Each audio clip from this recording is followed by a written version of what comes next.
Hey, welcome back to Diabolic Shrimp, the least professional talk show on the internet. I'm your host, best-selling author and comic creator Josh Grant.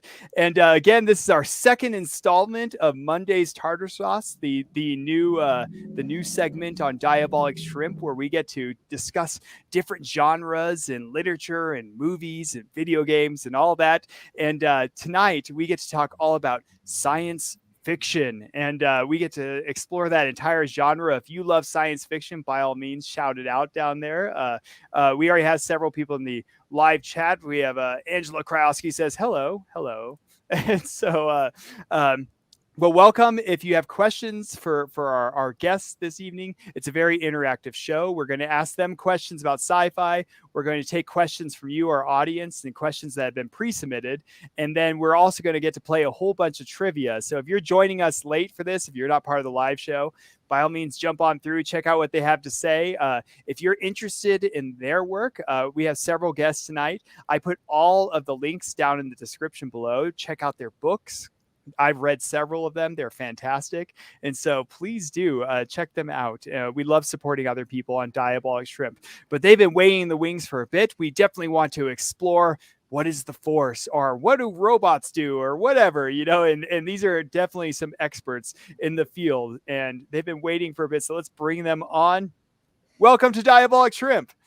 Hello. And so we have two guests tonight, and our guests this evening, we have Ron S. Nolan. Ron, I've had the pleasure of interviewing before. Ron, you live near a sunken ship. You've had this crazy adventurous life.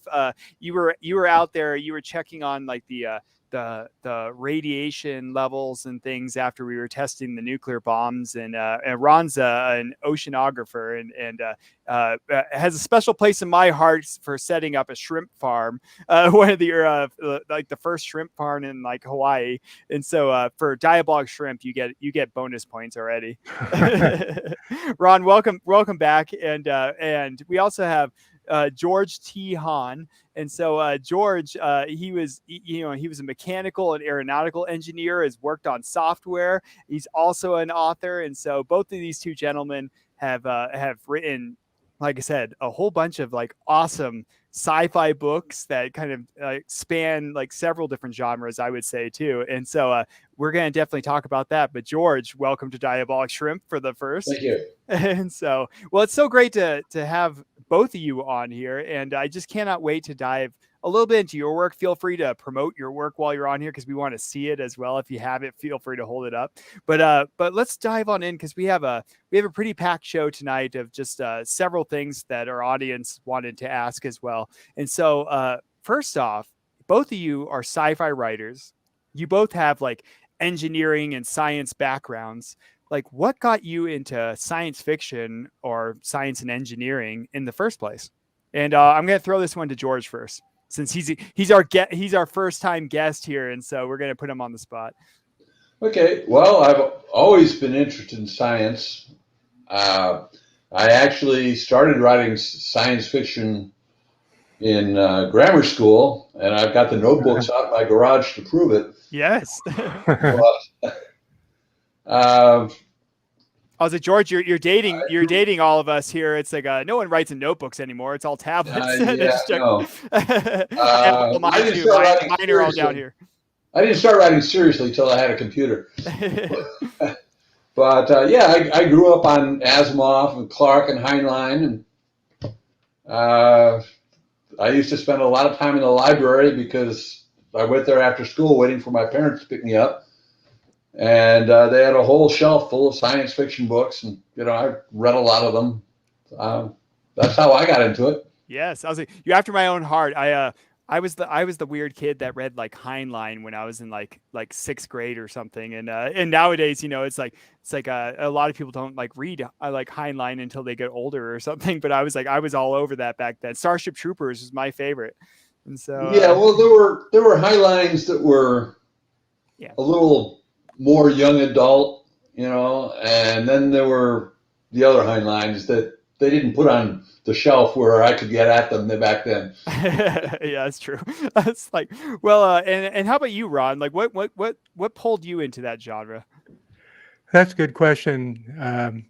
I've always been a fan and loved science fiction, and I was heavy into coral reef research. Mm-hmm. And the more time I spent underwater, the more I realized there's a real problem with coral reefs. And I became more and more frustrated. And so I figured maybe I could reach people by writing science fiction stories that actually take place on coral reefs. Mm. Yeah. Nice. I was like, well, and yeah, and definitely, I feel you there. I was like, for anyone that knows, like, Dialogue Shrimp is a huge supporter of the ocean, and we pay money into like, things like the Ocean Cleanup Project and whatnot, and Team Seas that's going on right now. And but yeah, so like for both of you, actually, I really want to check in with you because I really want to highlight some of your works because I loved reading both of your works, like Tau Ceti and Underwater Dolphin Experiment and all that. And so it's like,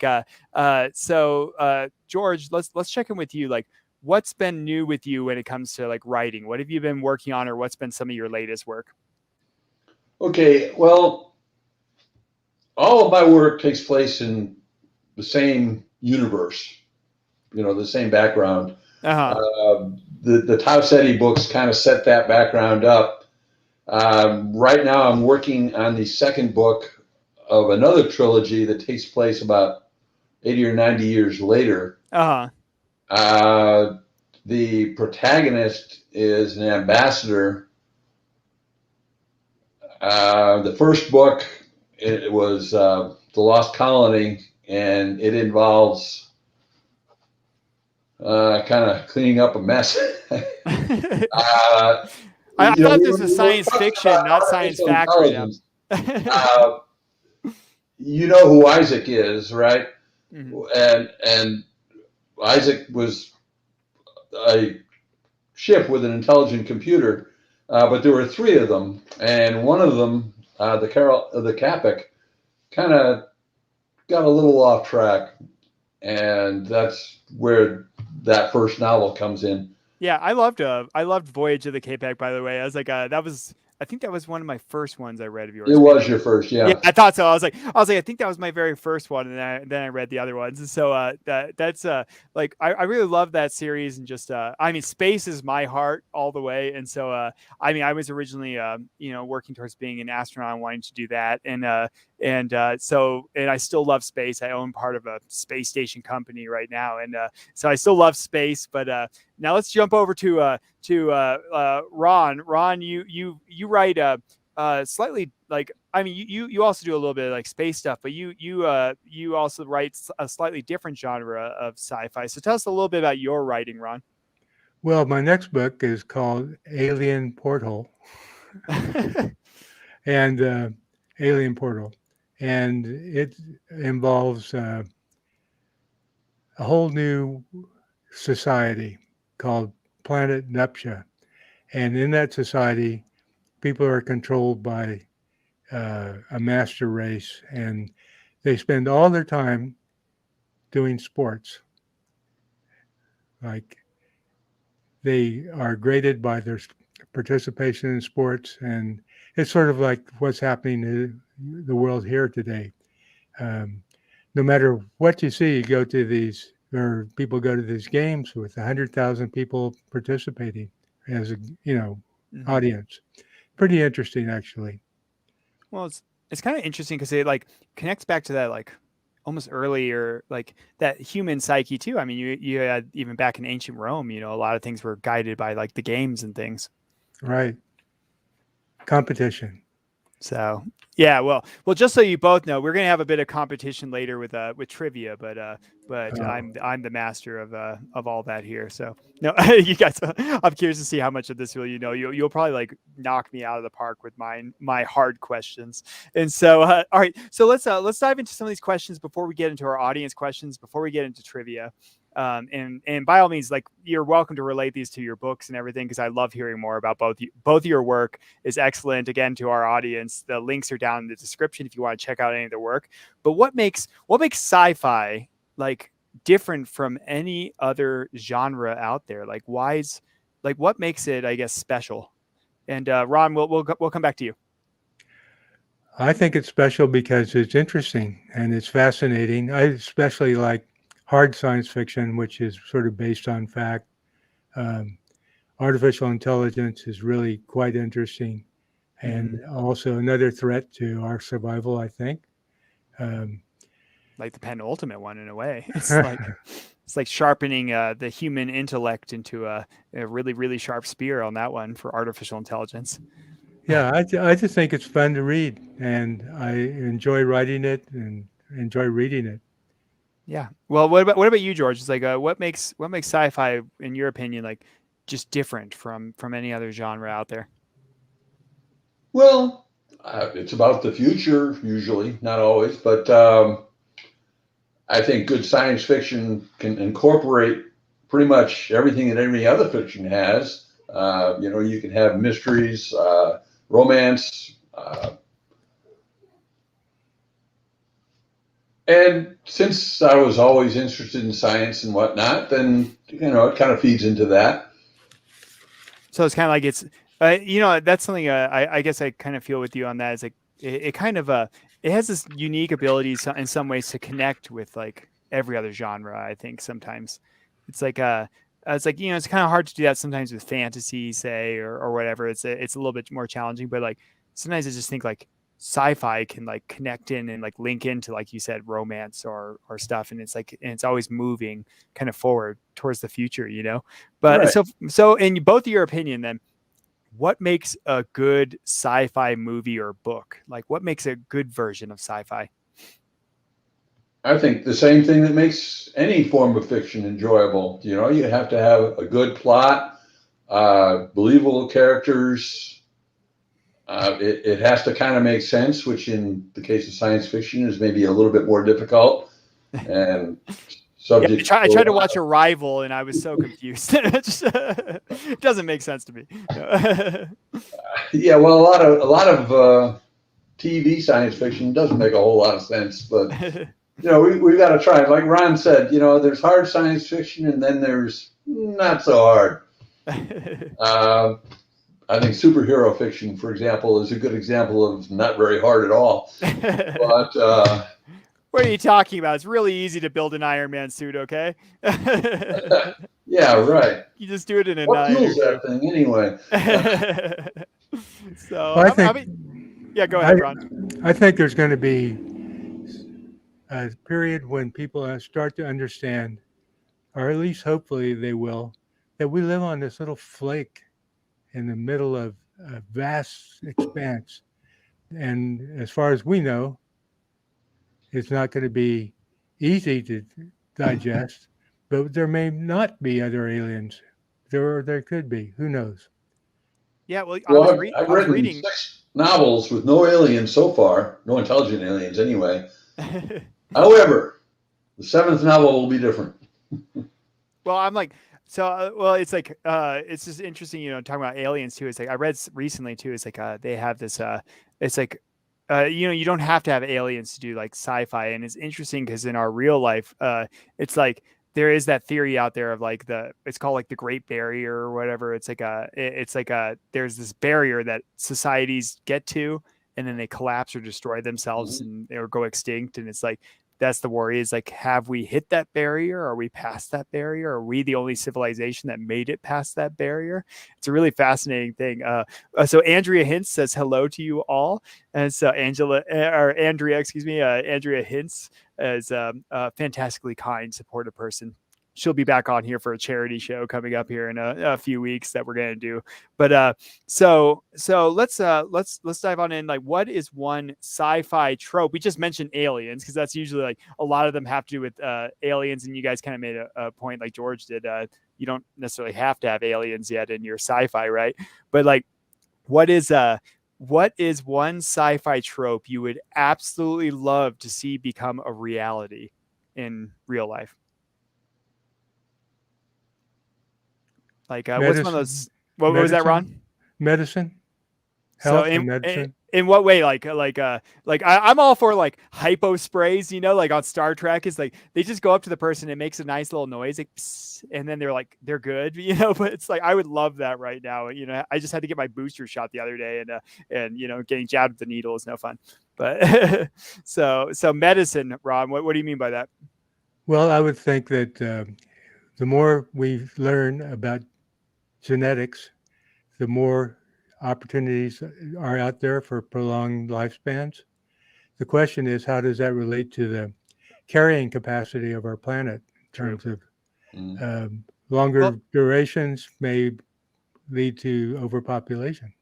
Well, I'm fascinated by this because I'm always reading up on the latest technology and had some friends that are all engineers and things. And I'm just fascinated. It's like, if you can get medicine to the point where we can regenerate, right? Then possibly you can do like lab grown meat or whatever, and you can get that to regenerate at the same kind of speeds. And so I'm like, could solve all the carrying capacity thing. You never know. It's like, depending on how much carbon you can use, but we could pull it out of the atmosphere or something. And like, it's just fascinating in that it's like, I always think about it though with, I forget the guy's name, but it was a Greek myth where the guy wanted immortal life from the gods, and they granted him immortal life, but he lived forever. But the problem is he kept on like degrading forever, and so it was like an eternal life, but a terribly uncomfortable one. And so it's that kind of fascination of like, kind of like what you're saying. If we solve lifespan issues, then we have to worry about like life quality. Then we have to worry about asteroids. Yeah. Well, they just launched the DART mission. I'm curious to see where that goes. They're going to smack this fridge-sized thing into an asteroid and try to knock it off course. And I was just laughing. I was like, it's probably going to cause the asteroid to fly towards us and cause the apocalypse, but we'll see. So, George, what about you? What's one sci-fi trope that you would just love to see become a reality, like a staple of sci-fi? Well, to a large extent, my novels are based upon the discovery of the ability to extract a very large percentage of the binding energy of molecules, and basically anything above iron, and use that, first of all, for as much cheap energy as you would want. And it does it basically by warping space. So it also solves, like a 0 point module. Is that kind of what you're bringing up? I mean, that's what I've heard it called before, like 0 point energy or something like that. It's like a kind of like almost black hole energy. Well, yeah, well, similar, yeah. But you read my first novel, and that was basically what the link was, to allow communication at faster than light. I mean, that would be a nice thing to have. Essentially unlimited energy, clean energy. That would solve a lot of problems. Truth. I was like, well, I was like, you guys are so wonderfully altruistic. I'm the person that's like, I just want like a replicator from Star Trek. I just want to go up and be like, tea, Earl Grey, hot, and like have it like appear. That would require a lot of energy. Yeah, that's very true. Well, and we actually like, I read recently they made a laser that can shoot the air, and it can hit carbon in the air, like carbon dioxide, and churn it into actual edible protein. I guess it tastes really gross, and it takes a ton of energy. And but we actually have the ability to make food out of thin air. But the problem is it takes so much energy that it's like you would never be able to do that effectively. Right. And so like you were saying, George, if we can kind of figure out that like energy issue and be able to make tons of energy, it would actually solve all the food issue and all that. And so it's just kind of incredible. Although I hear it tastes really gross. So we're not quite being able to be like, get me a cheeseburger. I just love like both of you are very like I'm a very empathetic person towards the world, but like both of you are like, let's have medicine, let's solve the energy crisis. And I'm here. I just want a cheeseburger. I want to be able to build a cheeseburger and like it must be dinner time. To date myself once again. In the Tom Swift novels, he actually did invent a replicator.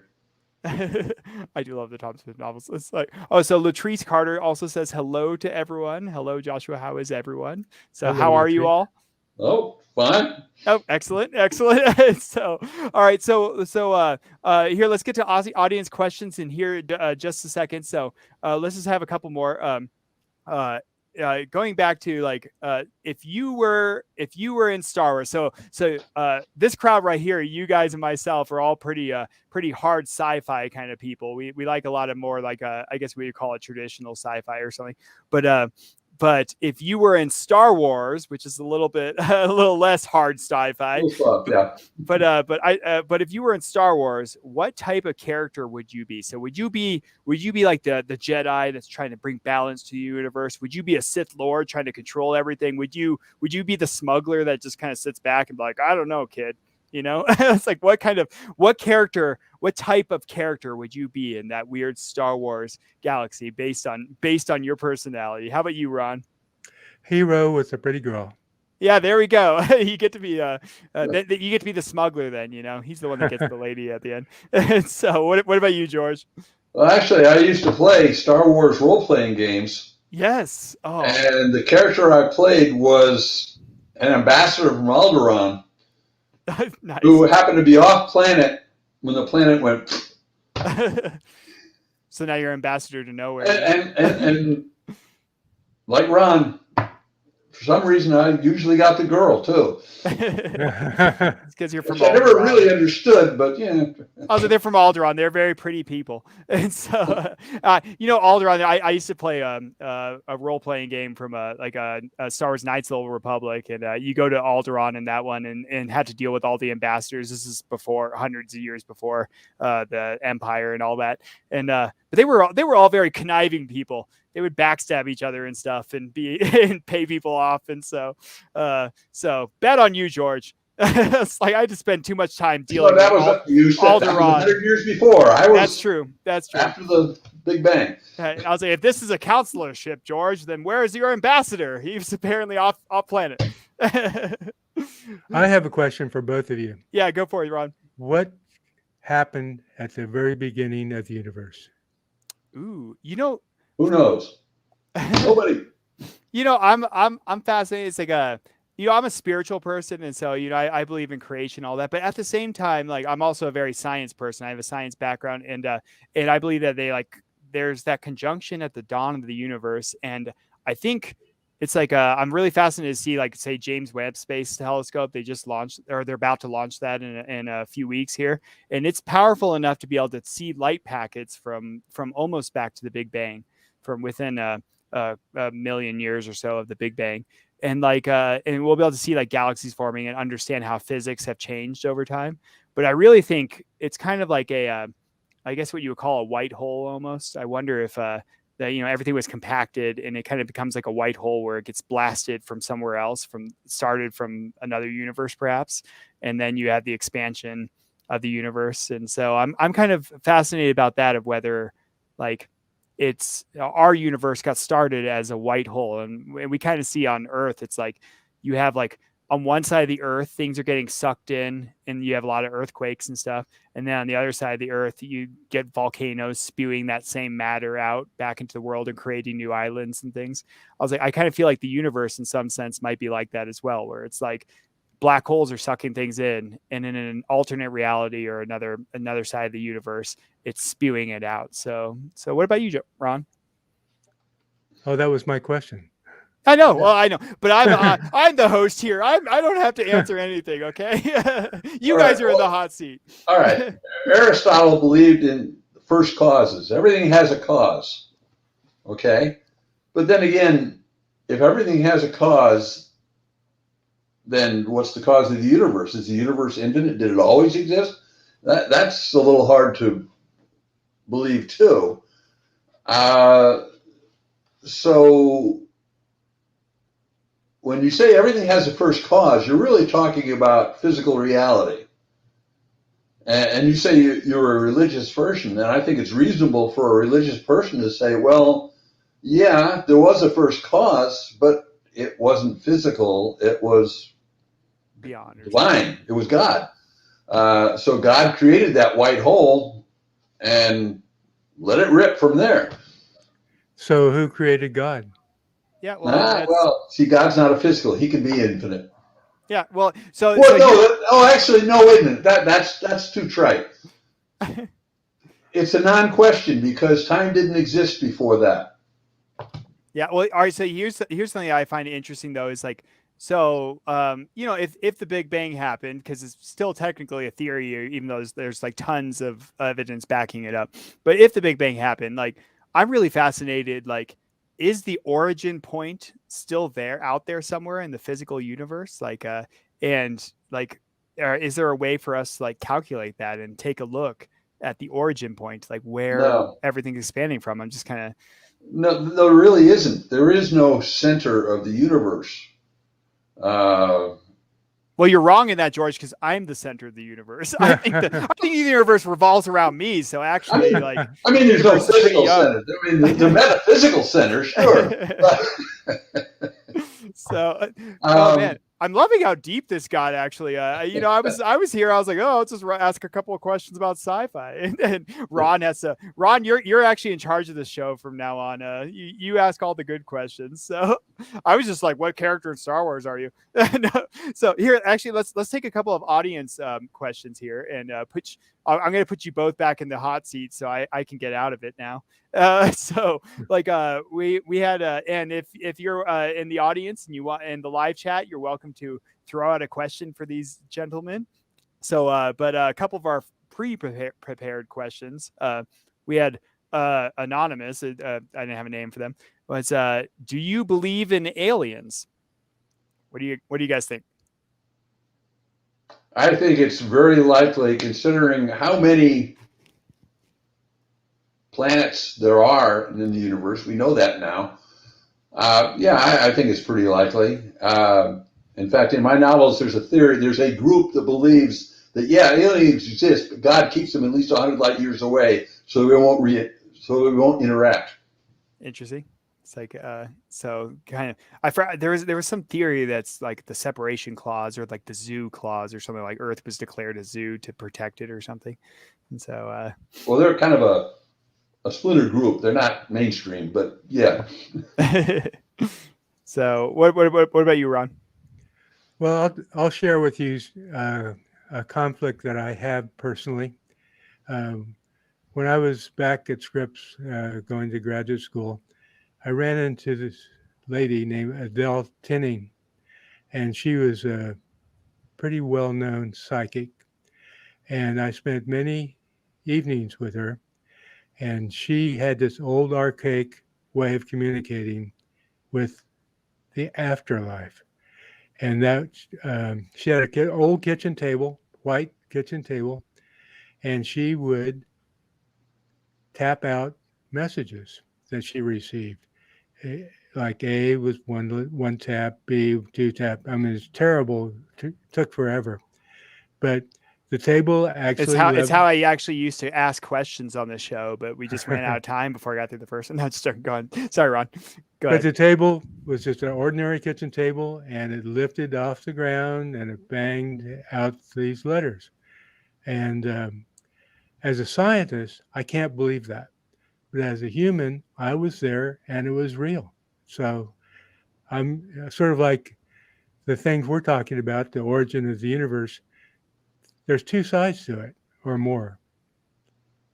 Yeah, well, it's just like I just think there's a lot of fascinating aspects that we don't fully understand yet, and who knows, it's like so Andrea Hintz. Well, my table's tapping right now.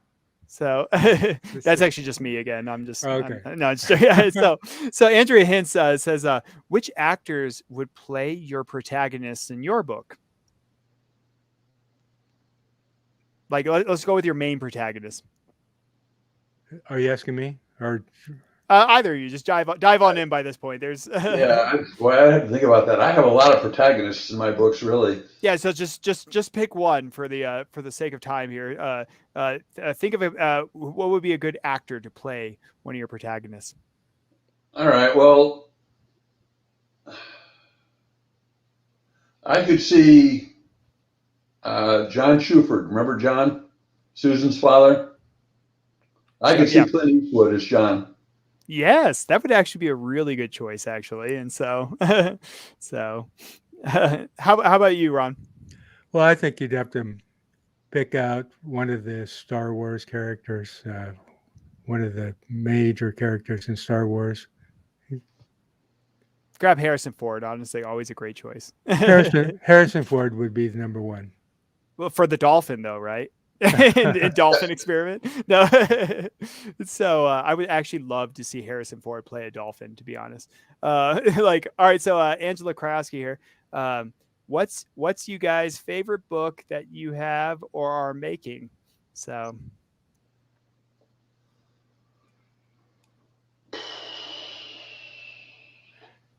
Boy, that's a tough one. Usually my favorite book is the one that I'm reading. I just finished A Stitch in Time by what's his name?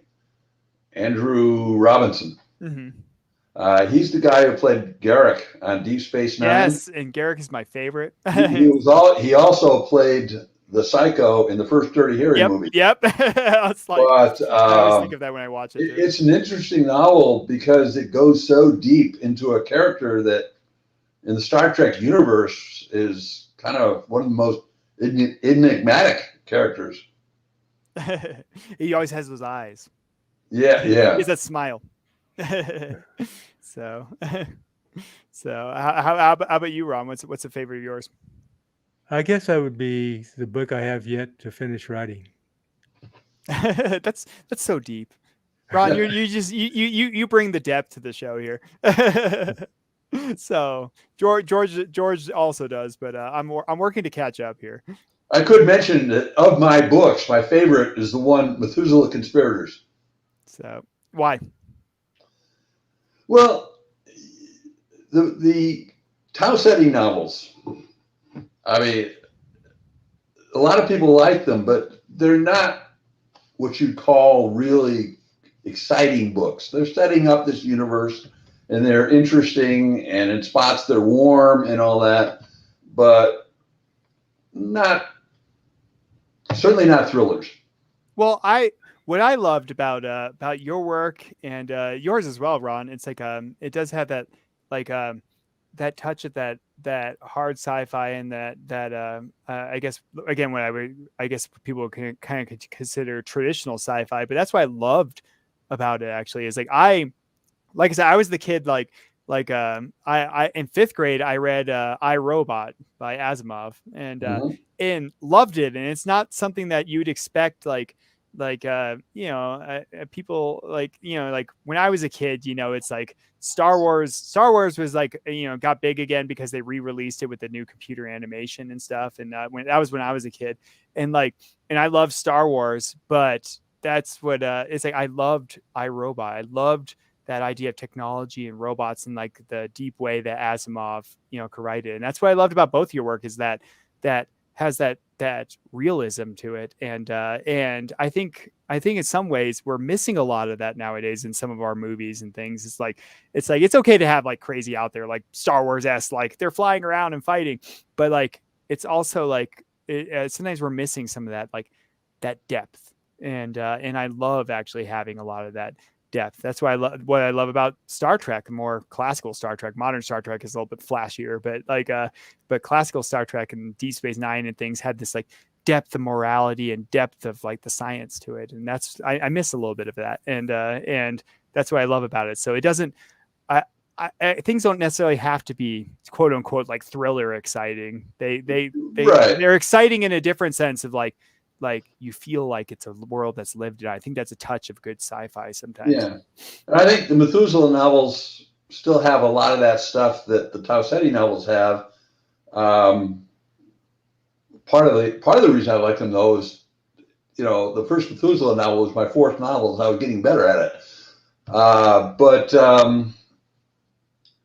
there is more, not fighting and battles and that so much, but more tension, it's more exciting, the Methuselah novels.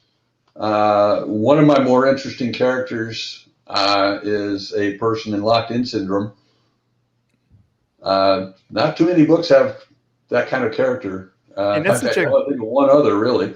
Well, it makes for such a great chance to really dive into their character, because it's just them kind of trapped in there, and so Yeah. Right. it's like you really get to dive into their thoughts. So, all right, we were talking about this. I'll take this is another audience question that was submitted ahead of time. Again, our audience, if you want to ask questions, ask them in the live chat. I'll blast them with it. But I do want to get onto trivia here in a second. But this one has to be asked because we were talking about this before we went live. The three of us were, but GG789156. I think GG789156 might actually be a robot, but they actually asked, "Are robots going to kill us all?" So we were talking a bit about robots and possibly the threat that robots pose, or whether they'll be good or not. So, what are your thoughts? Let's jump back to you, Ron. I think it's not that they'll be killing all of us, but I think they will be leaving us behind. They are so well suited for space travel. I mentioned that before. And there's just, if you look at the ideas of humans traveling long generations and generations to get to the nearest planet, I mean, robots and androids are much better suited for space travel. Well, I love this idea of kind of what you're saying, like robots moving on. It's like that's something that we don't actually explore a whole lot necessarily in literature and movies. It's like we always have robots. Our struggle with robots, whether we're fighting them or learning to live alongside them. What if robots just say, "Enough with you people," and all of them take off and fly off into space? And it'd be kind of an interesting look at as they colonize the galaxy, they turn us into a nature preserve, essentially, where it's like, you are not allowed to leave this place. Like, you're stuck here. This is your solar system. Keep it, but you're not allowed to leave your solar system. That'd be an interesting conflict to set up. Yeah, it would be. So how about you, George? What do you think about robots? Well, as I mentioned before we started this, I've done 3 different versions of intelligent computers. In my novels, there are, over the course of the whole universe, there are 4 of them, and they're all different. They're sentient, they're conscious, they can think for themselves. They are somewhat limited by their programming, but because they're conscious, they can override their programming, and they are different. I mentioned the Capic, which kind of had a dark side. You see even more of that in the first Ambassador novel.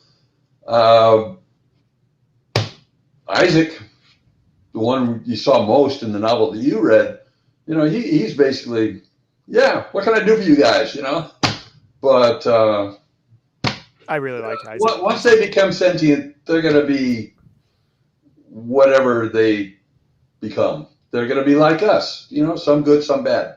Yeah.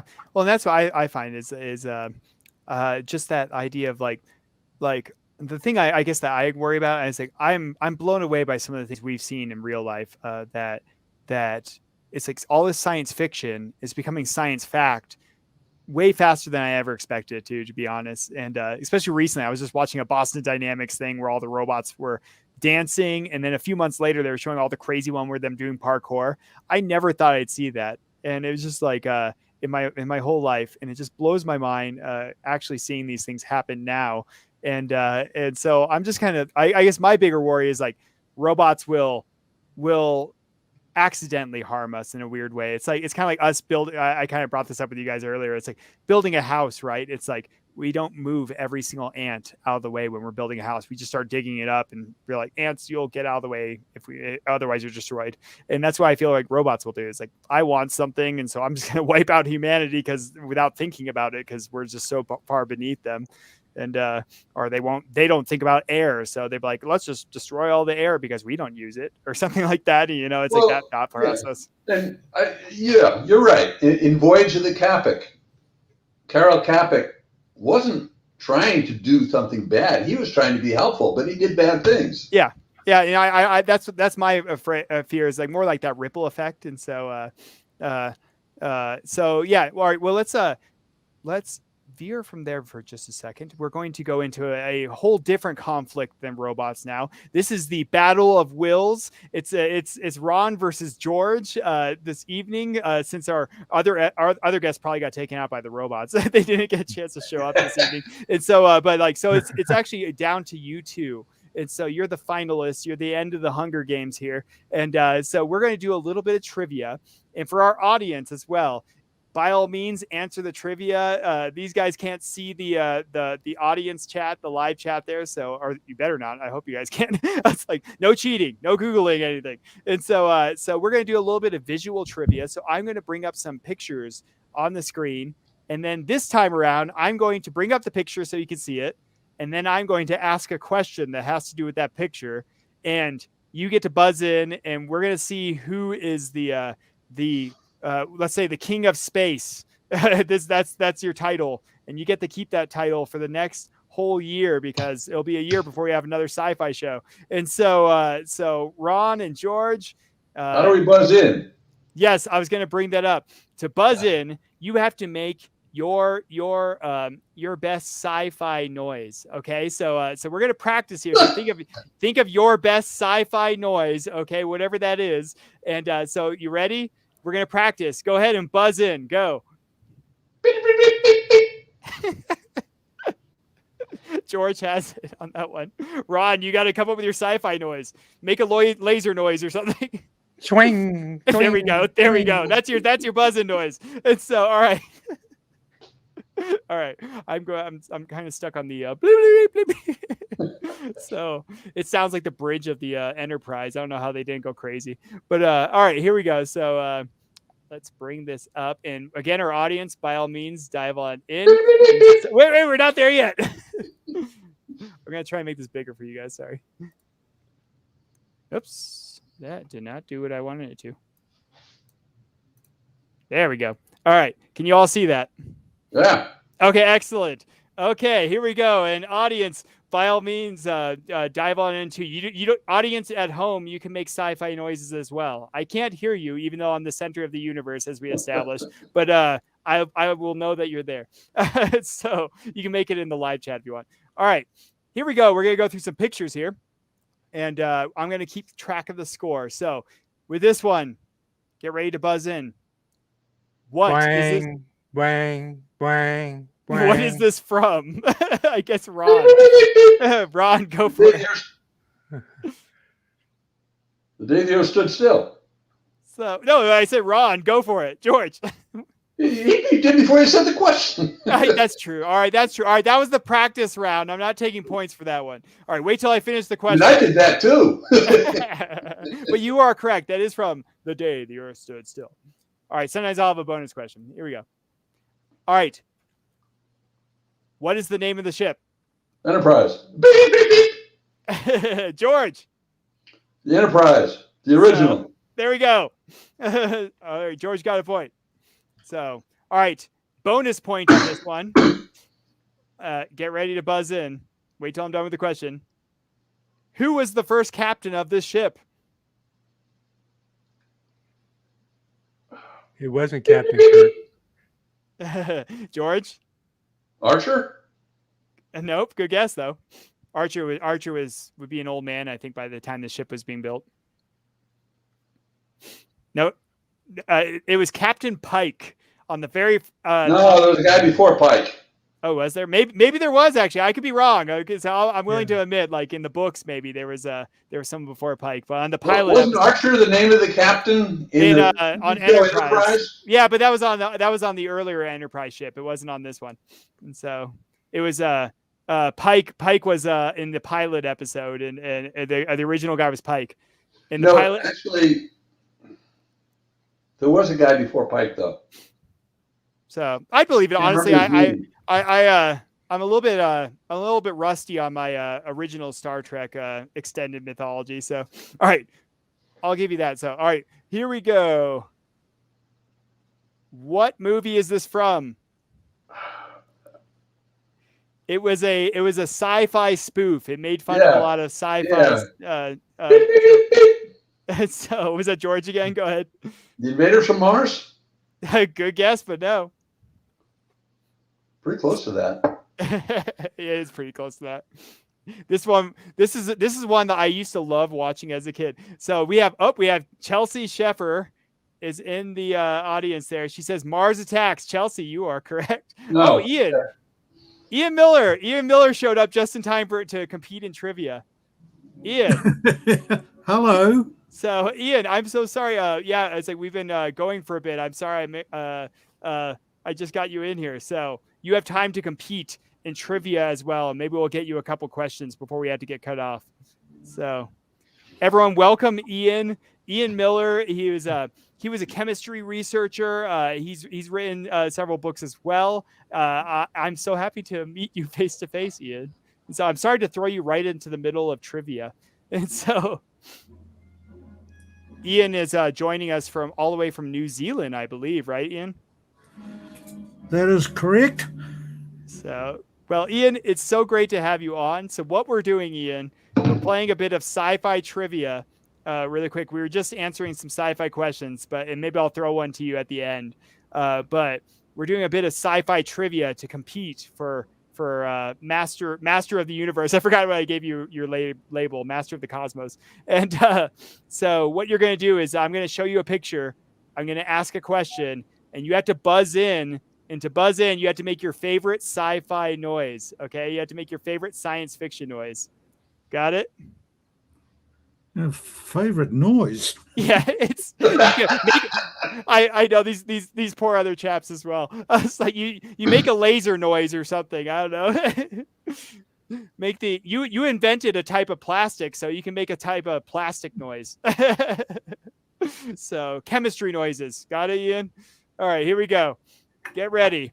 Our audience is on it too. So you're competing with the audience. They got a point just now.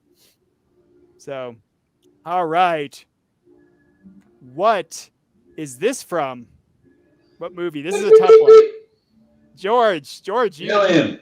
Yeah, George got an Alien. And so, Alien or Alias? Alien. So, really? Yep. So that was and bonus point here. Can anyone tell me the name of this ship?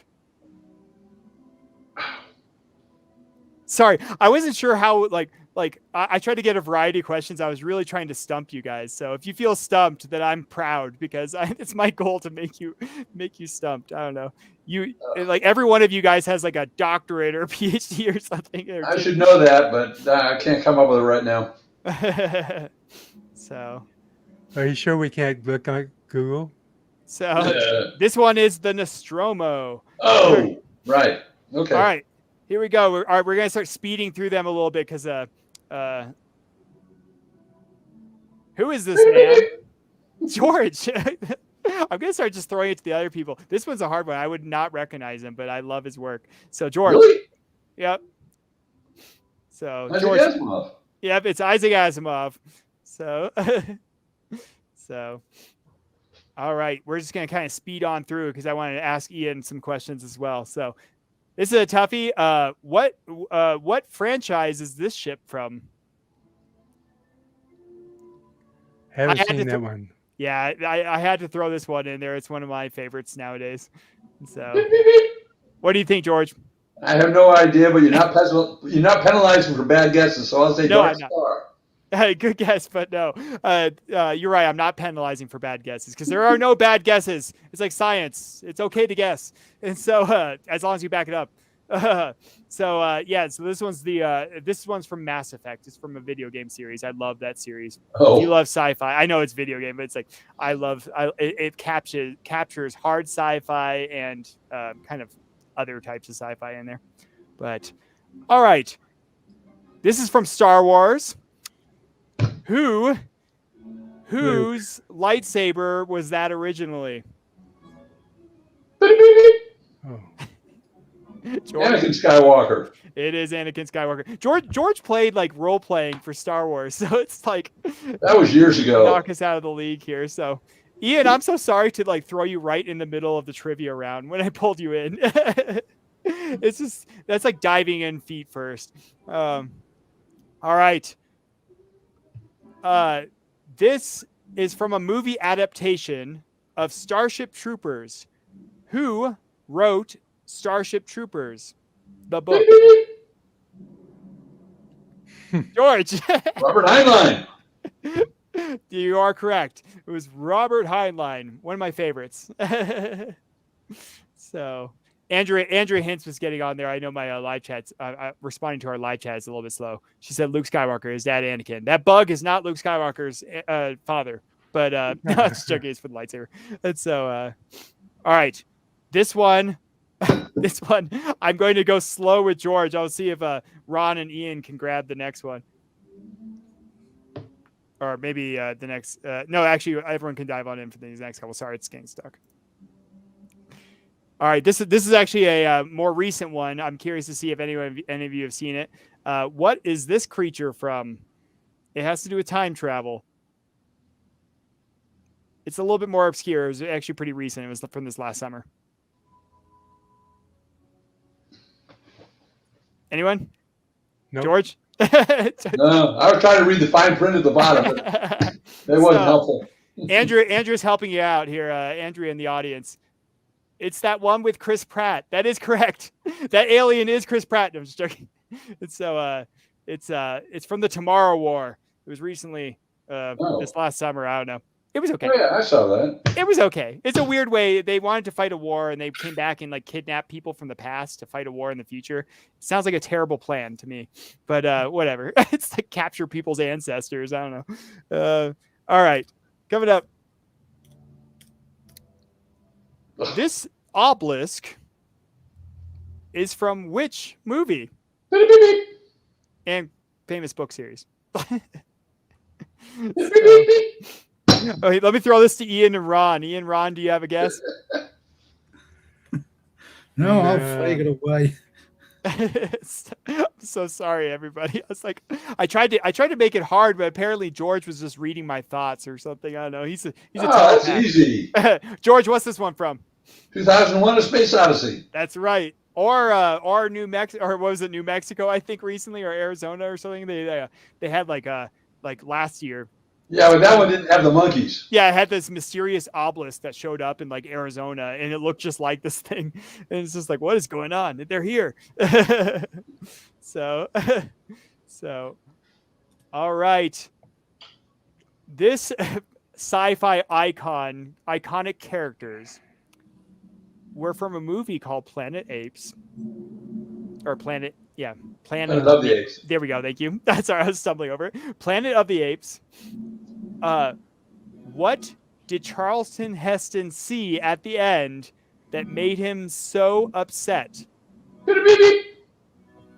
George?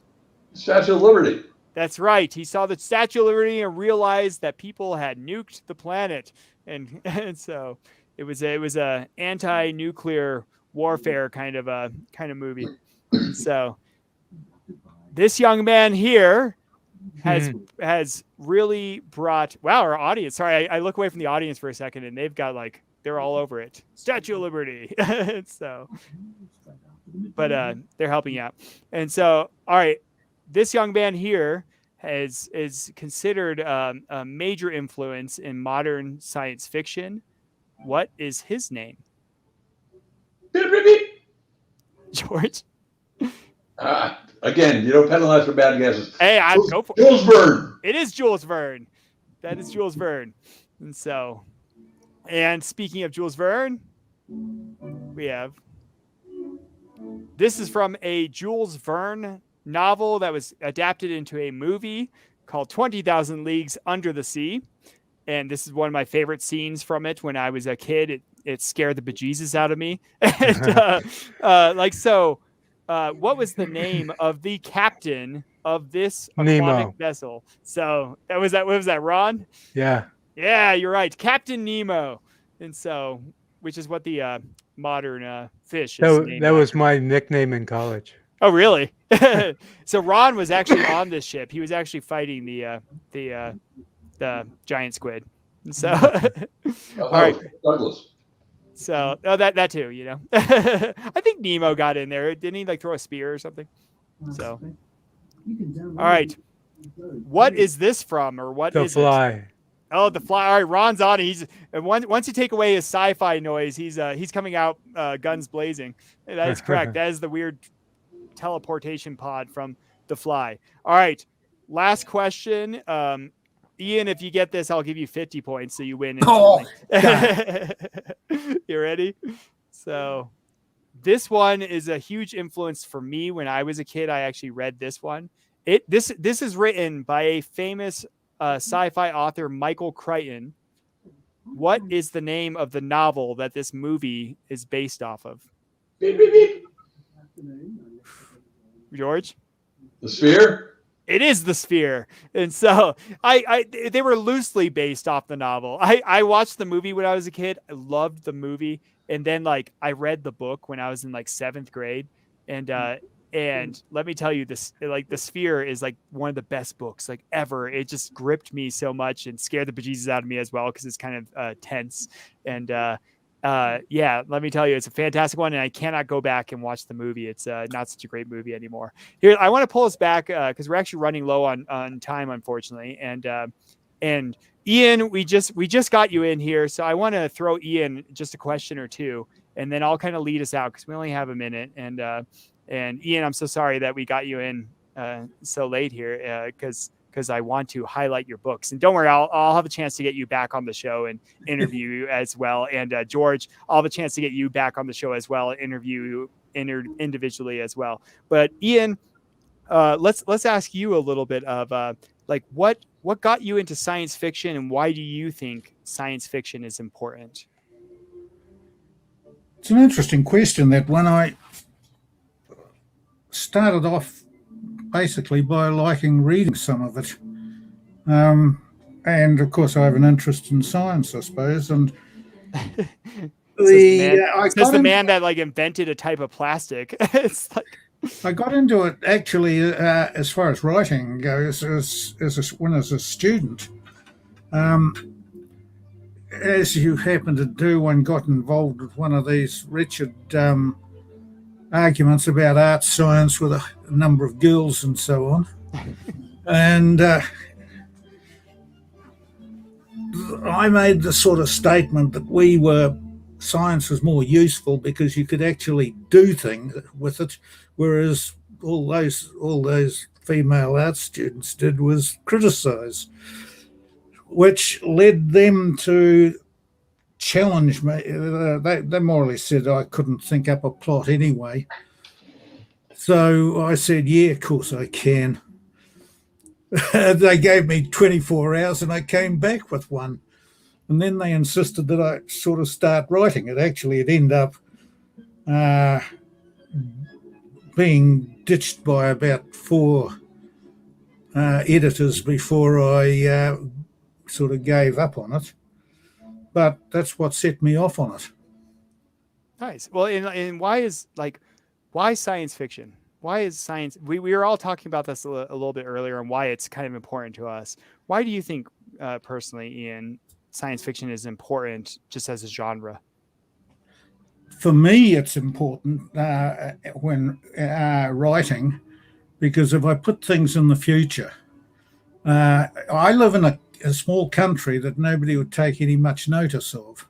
And if you want to go and set it somewhere else where people will be more interested, then you run into the trouble that you're going to make the odd mistake. But if you stick everything sort of 200 or 300 years into the future, I mean, who the hell knows? I think the second thing was I've always been interested in astronomy to some extent. So, doing things on Mars or something like that was a huge, obvious advance. Something was easier for me to do. It was easier to write. You may not guess it by the fact I didn't make some sort of a noise about that sphere, but I quite like Michael Crichton. I thought he's a really great writer. I really enjoyed his sort of writing. And well, so we were kind of talking about that too. Is I like his writing because it's he bases it in reality. Unfortunately, Ian, I'm so sorry that we don't get to ask you more all of you guys, I want to thank you all for being on. I'm sorry we're running low on time. It's about to be the heat death of the universe. We have about 40 seconds here before it's going to cut us off. Our audience, thank you so much for showing up. All of you guys, thank you so much for showing up. All of their books are down in the description below for everyone out there, just so you know that you can find Ian and Ron's and George's books. I've reviewed several of them, love their writing. So thank you guys all for being on. Audience, thank you for showing up. By all means, subscribe to the channel. Check out their work. I'm going to get some of them back on here, hopefully all of them, and interview them again down the road. But we're sadly out of time. Time flies, I guess, when the universe is being made. So this has been another Diabolic Shrimp. Have a good night.